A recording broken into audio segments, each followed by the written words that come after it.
je veux bien manger, je veux être en santé, je veux ceci. On a un médecin, Mais écoutez. est-ce que tu le veux vraiment? Ah, Souvent, on se pose la question. oui, je le veux. Est-ce que tu le veux? Parce que comment on connaît ce que tu veux? Oui, comment? C'est par rapport à ce que tu fais. Bienvenue dans l'After Church. Les cultes est terminé, mais la parole continue. Aujourd'hui, nous sommes vraiment bénis parce que nous avons un invité spécial. Il s'agit de Joseph, que j'appelle souvent docteur. Les gens vont se demander, voilà. Mais on est vraiment content de vous recevoir. Bienvenue à After Church. Comment allez-vous? Je vais très bien, Vous Annie, allez par bien? la grâce de Oui. Dieu. Merci. Pouvez vous présenter comme ça, comme c'est la première fois qu'on vous voit dans l'After Church? Oh, tu l'as déjà dit, je suis Joseph. Ah oui. Je suis un enfant de Dieu, un disciple de Jésus-Christ. Et parmi beaucoup d'autres choses. Voilà, on a un serviteur très humble.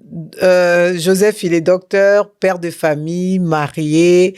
Il a beaucoup de casquettes. Il a beaucoup voyagé à travers le monde pour servir dans son travail dans le monde séculier. Mais je pense aussi vraiment que c'est Dieu t'amène dans plusieurs directions. Oui, définitivement. Voilà. Donc, aujourd'hui, nous sommes, dans cette année, le Saint-Esprit nous conduit dans les thèmes du discipolat. Et nous avons vraiment la grâce d'avoir ces messages, les 4 attitudes du disciple. Il y a cette phrase, une phrase que nous connaissons tous, on dit que ton attitude détermine ton altitude. Et ici, vraiment, Joseph nous donne 4 clés, 4 attitudes que nous devons avoir pour entrer dans ces dimensions des disciples. On va parler de la première clé, la sobriété, parce que on connaît tous ces versets. Votre ennemi, les diables, rôde. Soyez sobre, veillez. Votre car adversaire, votre ennemi, rôde comme un lion, dévorant. Il cherche qui va dévorer. Et par rapport à ces versets, on nous parle d'être sobre. J'aimerais bien que vous puissiez nous expliquer. Quand on parle de la sobriété, ça veut dire quoi de manière simple pour que nous puissions tous comprendre c'est quoi un chrétien sobre, une personne qui veut devenir disciple, la sobriété. Vous pouvez nous expliquer ça simplement? Ah, merci Annie. C'est une question très importante. La sobriété, en fait, dans ce contexte, veut simplement dire quelqu'un qui est alerte spirituellement, qui a une clarté d'esprit et qui est prêt à l'action, si on peut dire comme ça. Prêt à l'action, il n'est pas dispersé, il n'est pas distrait. Il est focalisé, prêt à agir, concentré sur l'objectif. Et comme tu l'as bien dit, tu as cité le verset, 1 Pierre 5, verset 8, que soyez sobre, veuillez. Oui. Et c'est lié à quoi? C'est lié au fait qu'il y a un ennemi en face. Il y a un ennemi en face, C'est ça que le verset nous dit que, attention, il y a un ennemi en face. Donc, comme un militaire, il faut rester vraiment au garde-à-vous. Faire attention, être concentré pour savoir comment manœuvrer au moment venu. OK. C'est vraiment ça le contexte. Donc, on reste vraiment au garde-à-vous. Donc, j'ai envie de dire, à nous tous, parfois, nous, on s'est dit que oui, tout est accompli à Golgotha, Dieu a tout fait, mais là, on nous rappelle de rester sobre. Ça veut dire que même s'il y a eu tout est accompli à Golgotha, mais moi, je dois rester sobre, toujours en alerte. Il le faut. Oui. Et parce que, regardez un peu, si ce diable dont on parle dans ce verset a tenté Jésus. Jésus, il est venu le tenter quand même. Il sait que c'est Jésus. Jours de jeûne. Il sait que c'est Jésus. Il dit, je vais quand même tenter ma chance. Alors, qui sommes-nous? On ne va pas échapper. Et quand on lit dans le livre de Luc, attention, le livre de Luc 4, partir verset 14-15, à la fin de la tentation, la Bible dit, il a laissé Jésus pour revenir à un moment opportun. Au moment opportun, oui. C'est-à-dire, ce n'était pas game over, il est parti. Non. Il a dit, je reste, j'observe. Quand il y aura un moment de faiblesse, à un moment donné, je vais encore revenir à la charge. Voilà, Et il l'a fait. Dans Jean 17. Il a voulu tenter Jésus. Laisse tomber tout ça et tout. Mais Jésus a dit vraiment, Seigneur, que ta volonté soit faite, pas la mienne. Et donc, c'est un combat permanent. Ne pensons pas que comme nous sommes en Christ, ça va, on croise les bras, ça baigne, tout baigne. C'est pas vrai. Parce qu'il y a un ennemi en face. Et si la Bible te dit, reste sobre et veille par rapport à cela, c'est pas la blague.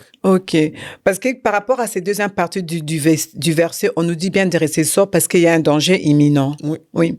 Et j'aimais bien, quand vous avez commencé les cultes, vous avez expliqué que tout est contre nous, en fait. Vous avez expliqué l'exemple d'une pub. On vend, par exemple, du pain, mais on va voir des femmes habillées de manière dénudée. On ne comprend pas les rapports entre... Voilà, c'est pour vraiment nous rappeler qu'on est vraiment... on doit rester en alerte. Et j'avais aimé aussi que vous avez dit, parfois aussi... On pense qu'on a le temps. On s'est dit, oui, j'ai le temps. Jésus avait sauvé celui qui était le deuxième brigand. Oui. Et vous avez rappelé dans le culte, vous avez dit, mais Jésus ne va pas revenir une deuxième fois pour sauver. Mais maintenant, sérieusement, je voudrais vous expliquer maintenant le rôle du Saint-Esprit dans la sobriété. Comment moi, je me dis, voilà, vous avez expliqué, je dois rester en alerte. Mais maintenant, comment je peux savoir que là, par rapport au Saint-Esprit, je suis en danger? Parce que vous avez dit que vous avez bien expliqué que le Saint-Esprit a un rôle important dans cette partie. Vous pouvez un peu expliquer cette partie-là? Une chose qu'on a d'abord comprendre, c'est qu'en fait, le Saint-Esprit, pour toute parole, pas seulement par rapport à la sobriété, le Saint-Esprit est celui-là qui amène la réalité de la parole. Parce qu'on entend une parole, c'est peut-être du son, c'est des mots, mais pour que la parole devienne esprit et vie, c'est le Saint-Esprit qui fait cette conversion-là. Et donc, par rapport à la sobriété, comment est-ce qu'il nous aide à rester alerte? Première chose, en nous rappelant qui nous sommes. En nous rappelant qui nous sommes. Romains 8,16 dit, le Saint-Esprit lui-même rend témoignage à notre esprit que nous sommes enfants de Dieu. Tout à fait. Quand tu sais que tu es enfant de Dieu, c'est un statut qui va avec une certaine attitude. Très important. Oui, tout à fait. Beaucoup de gens vivent comme ils vivent parce qu'ils se disent « I am nobody, je ne suis personne ». Ça passe. Mais si tu sors, tu vois le fils du roi de la Belgique en train de faire des gaffes là dehors, tu vas dire « Oh ». Et tout le monde sait que c'est le fils du roi. On va dire « Oh, comment le fils du roi peut faire ?» Vu son statut, vu qui il est, il ne doit pas... Ça ne correspond pas. Voilà. Donc, le Saint-Esprit nous rappelle d'abord, il rend témoignage à notre esprit qui nous sommes, notre identité, notre nature, la nature que nous avons en Christ. Et là, déjà, c'est un point de départ pour nous dire, avec cette nature et tout, même dans un monde où tout peut être contre toi, tu dois te comporter comme ton Père. Tu dois te comporter digne, de manière digne, à ne pas mener la honte, à ne pas déshonorer. Celui que tu représentes, c'est-à-dire Dieu, le royaume de Dieu, et ainsi de suite. C'est la première chose. La deuxième chose, c'est que l'Esprit, c'est lui qui donne cette clarté. Le Saint-Esprit donne cette clarté à l'intérieur. L'homme a une pensée très limitée. Mais le Saint-Esprit qui connaît tout, qui voit tout, il te donne ce calme. Cette assurance. Que t'inquiète pas. Dieu est fidèle. C'est-à-dire, il stimule la foi là en toi et ça t'empêche de te disperser, de divaguer à gauche et à droite parce que tu te dis, peut-être que, est-ce que, non, il t'apporte cette paix et tu es tranquille et tu restes concentré, focus, alerte pour vraiment ne pas succomber à tout ce que le diable va amener contre toi. Donc, c'est un peu ça. Donc, ici, vous nous montrez vraiment que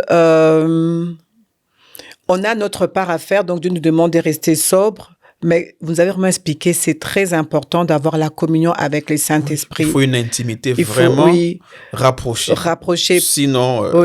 parce que le péché ne vient pas directement, dans le sens où si maintenant moi, j'avais beaucoup aimé, ça va, les jeunes filles vont aimer cet exemple, j'espère. Vous avez expliqué, par exemple, tu peux être là, une sœur à l'église, tu sers, et un frère, il vient te chuchoter des paroles. Et toi, tu peux succomber, mais déjà, le fait de commencer à de succomber, ça te met en alerte. Est-ce que je suis sobre? Est-ce que je veille? Donc, à chaque fois, le Saint-Esprit doit nous rappeler si on a cette communion. Tout à fait.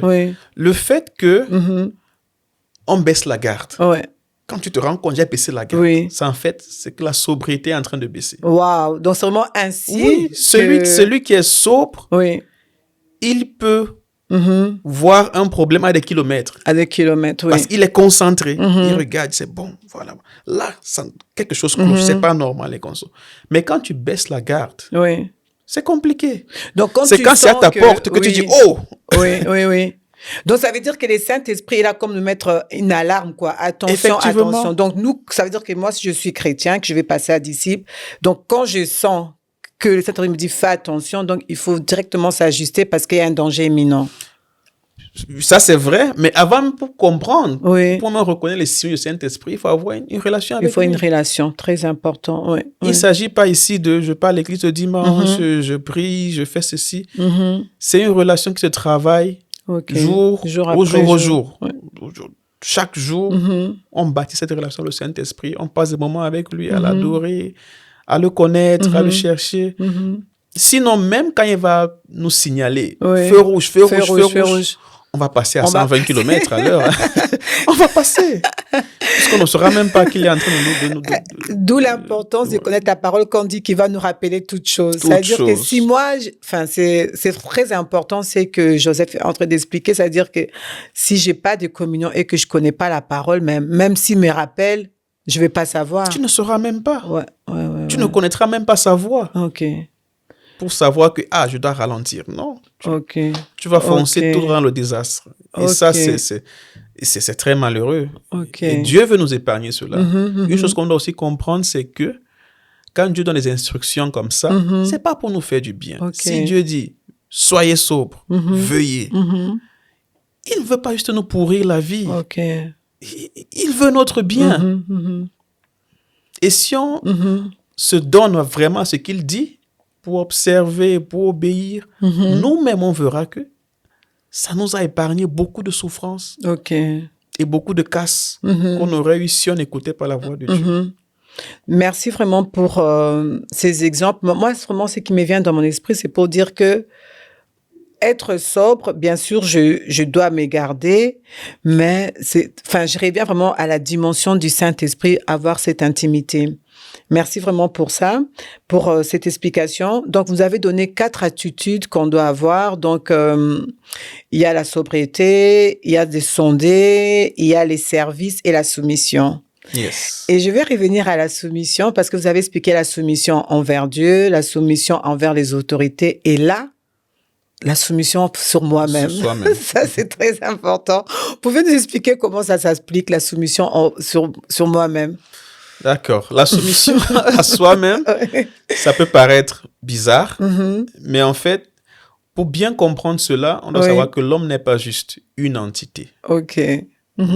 L'homme, il a esprit, âme et corps. En fait, nous sommes esprit. Esprit, oui. Nous avons une âme et nous vivons dans un corps. Dans un corps, oui. C'est en fait ça les 3 entités qui font l'homme. Et quand on parle de se soumettre à soi-même, oui. Le soi-même là, c'est l'esprit. Le vrai nous, c'est l'esprit. C'est l'esprit, oui. Ce qui te définit en tant que personne, c'est ton esprit. Dieu, il a créé cet esprit. Et maintenant, il l'a mis dans un corps. Et il y a aussi l'âme, qui est un peu comme cette partie immatérielle. La pensée, les décisions, ainsi de les émotions, tout c'est dans l'âme. Donc, quand se soumettre à soi-même, c'est en fait, ces autres entités-là doivent pouvoir se soumettre au vrai toi qui est esprit. Waouh, c'est vraiment intéressant ça. Le vrai moi, c'est l'esprit. C'est l'esprit. L'apôtre Paul dit dans 1 Corinthiens 9, 27, que je traite durement mon corps. Le je là, c'est pas le corps. Vous voyez, il dit je et il dit mon corps. Donc le je, c'est l'homme intérieur qui a un corps. Il dit moi, l'homme intérieur, je traite durement mon corps. Excusez-moi, quand il parle du jeu, le jeu, c'est qui est dans ce moment-là? C'est l'esprit. C'est l'esprit, oui. Donc moi, esprit, j'ai un corps. Le corps, c'est ma propriété, il est sous moi. Donc je le traite durement.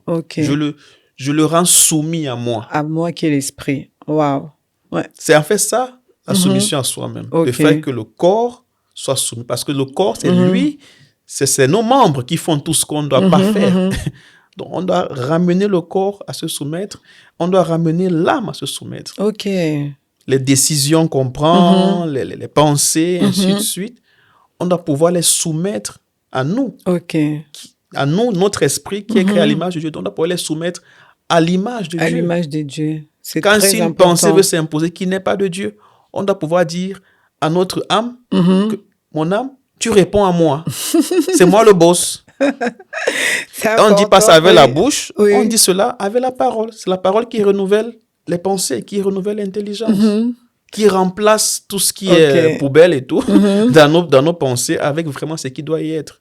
Donc la soumission à soi-même, c'est en fait ça. C'est ces autres entités, âme et corps, qui doivent se soumettre, les ramener à obéir, en fait, à moi, disciple de Christ, qui est esprit et qui a une certaine nature et qui a une certaine disposition de ce que je dois faire ou ne pas faire, penser ou ne pas penser. Ils doivent se soumettre à ça. Ok.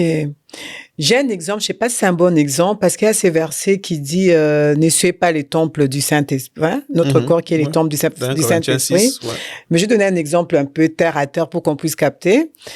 Je sais que, par exemple, je dois faire du sport, bien manger, parce que je me dis, bon, je vais pas suivre mon temple, les temples du Saint-Esprit en mangeant mal, en ne faisant pas du sport. Vous êtes aussi médecin, vous pouvez vraiment bien expliquer cela. Mais je l'ai fait quand même. Pendant que je suis consciente que je suis esprit et que je dois traiter durement mon corps, je l'ai fait quand même. Je mange pas bien, je fais pas du sport, je lis pas ma Bible. Enfin, il y a tellement des exemples. Comment faire dans ces cas? Comment vous pouvez nous aider, enfin, expliquer comment je dois revenir à la soumission? Je ne sais pas si vous voyez ce que je veux dire. Je comprends. Je pense qu'il y a beaucoup d'éléments qui entrent dans ce... C'est dans la vie de tous les jours. Hein, ça touche plein de sujets. Oui. Il faut d'abord vraiment croire en ce qu'on veut. Hein. OK. Beaucoup de gens vont dire je veux bien manger, je veux être en santé, je veux ceci. On est un médecin, écoutez. Mais est-ce que tu le veux vraiment? Souvent, on se pose la question. Oui, je le veux. Est-ce que tu le veux? Parce que comment on connaît ce que tu veux? Oui, comment? C'est par rapport à ce que tu fais. Waouh! Est-ce que tu le veux vraiment? Ouais. Je tourne un peu la table. Imagine que, tu es déjà à ce stade. Tu as une complication médicale, disons. Ah oui. Et le médecin dit, plus de frites. Là, tu vas arrêter. Il te dit, si tu continues avec les frites, d'ici 2 mois, t'es mort. Ouais, non, tu arrêtes.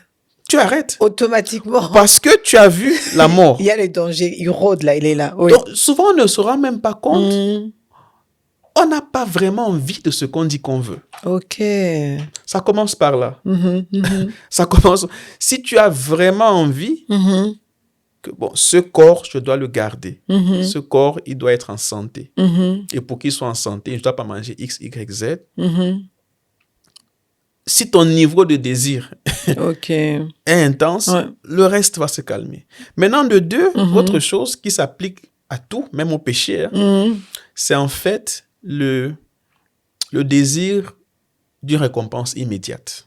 OK, oui, les plaisirs. C'est en fait ça. Ça nous a bien appris. Je veux une récompense immédiate. La frite que je dois manger, là, le burger, là. Je veux le manger parce que je veux que ma bouche... C'est immédiat. On ne pense pas au long terme. Au long terme, oui. Et c'est en fait aussi un danger. Même spirituellement, c'est un danger.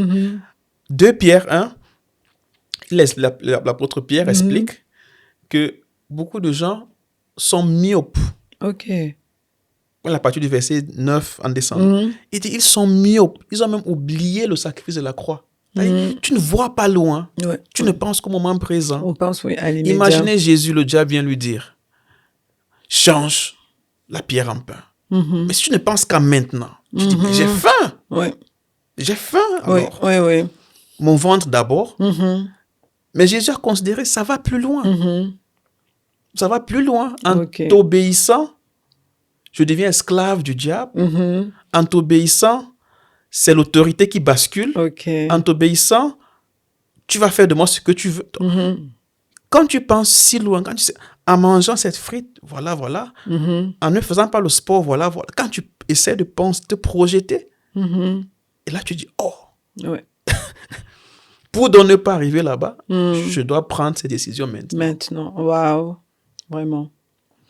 Et la dernière chose, c'est que vraiment la parole de Dieu renouvelle l'intelligence. Oui, tout à fait. L'intelligence, c'est même cette manière de penser on se dit non, c'est pas important, je vais le faire demain et tout. Celui qui s'expose à la parole de Dieu commence à voir des choses importantes comme des priorités, automatiquement. Pourquoi est-ce qu'un enfant de Dieu pense que venir à l'église est important? Alors qu'avant, quelques mois auparavant, il se disait, dimanche, je vais faire mon sport. Parce que la parole de Dieu vient t'exposer, te faire comprendre, change tes valeurs, tes priorités. Oui, tout à fait. Et donc, le fait même de s'exposer à la parole de Dieu, il y a beaucoup de disciplines personnelles dans nos vies qui vont aussi s'aligner.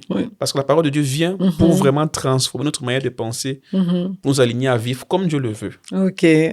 Wow, merci beaucoup pour cette réponse. Moi, c'est que j'ai retenu vraiment, tout était important, mais est-ce que je veux vraiment? Voilà. Parce que quand vous parlez, j'ai pensé, on connaît toute cette histoire de Jacob et Ésaü. Ésaü, il a vendu son héritage pour juste une soupe, un plaisir immédiat, et après, il va aller pleurer chez son père. Son père dit non, c'est trop tard. C'est trop tard. Et après, il entame la guerre avec son frère, il a tout fait, mais voilà, donc vraiment l'importance de soumettre notre corps, parce que je trouve que soyez sobre et soumettre notre corps, ça se ressemble. Oui, ça se ressemble. Parce que en fait, pour revenir sur Ésaü, il n'a pas été sobre. Il a manqué de clarté. Parce que quand son frère lui a dit, il a dit le droit d'aînesse même, c'est quoi? C'est quoi? J'ai quoi à faire? Il n'était pas sobre. Tout ça, il a écouté, il n'a pas sujeté ça, il a écouté le vôtre. Aïe, aïe, aïe. En effet, il n'était pas sobre. Et puis, c'est après, c'est un peu comme quelqu'un boit de l'alcool, il est sourd, il fait des choses, et après il dit, oh, il revient à lui. Mais qu'est-ce que j'ai fait et tout? Mais c'est trop tard, en fait. Donc, si tu es gourmand, fais attention. Non, mais c'est vraiment ça. Il ne faut pas être glouton. Voilà, merci beaucoup. J'ai une dernière question, après vous pourrez faire une conclusion. Yes. Donc ici, vous avez donné 4 attitudes. Donc il y a la sobriété, il y a sonder, donc vraiment chercher la parole de Dieu, servir, mais servir avec un bon cœur, et la soumission. Donc si quelqu'un vient vers vous, ou bien un qui vient naître de nouveau, un chrétien qui a rétrogradé, ou une personne qui s'est dit je vais devenir disciple. Tous les 4 conseils sont importants, mais vous allez commencer par quoi? Qu'est-ce que vous lui direz en premier? Ou bien c'est difficile? Commence par ça parce que, et comme ça nous... Tout est connecté. Hein? Tout est connecté. Tout est connecté. Et le point de départ, tout est lié, mais le point de départ, c'est l'intimité avec le Saint-Esprit, la parole. OK. Ça conduit vers les autres. Les restes, ouais. Ça conduit. L'intimité au Saint-Esprit, c'est ça qui te rend sobre, c'est ça qui te fait comprendre qui tu es et comment te tenir, ainsi de suite. Et la parole, quand tu sondes, plus tu découvres la volonté de Dieu, plus tu découvres qu'est-ce qu'un disciple, comment devenir un disciple, plus tu découvres qui est Jésus. Okay. Et le disciple tend à imiter Jésus. Il faut d'abord connaître comment Jésus est pour l'imiter. Oui. Quand tout cela est réuni, en fait, servir, le troisième S, là, le service, ça devient automatique. Automatique, OK. Je comprends qui je suis, je comprends qui est un disciple. Un disciple sert Dieu comme si, un disciple fait si, un disciple... Ça coule de soi. Et là, tu vas servir avec soumission. OK. Ce ne sera pas par manipulation ou parce que quelqu'un te force ou bien... Non, tu sauras que là, je sais parce que j'honore Dieu, je sais parce que je suis poussé de l'intérieur, parce que j'ai une relation avec le Saint-Esprit, je connais la parole de Dieu, je suis poussé à servir avec humilité, avec simplicité de cœur. Ouais. Donc, vraiment, tout est connecté, mais en général, le conseil que je donne d'emblée à quelqu'un qui dit, bon, je commence mon voyage avec Dieu, je veux avancer. Il faut avoir une relation avec le Saint-Esprit et grandir la parole. Wow.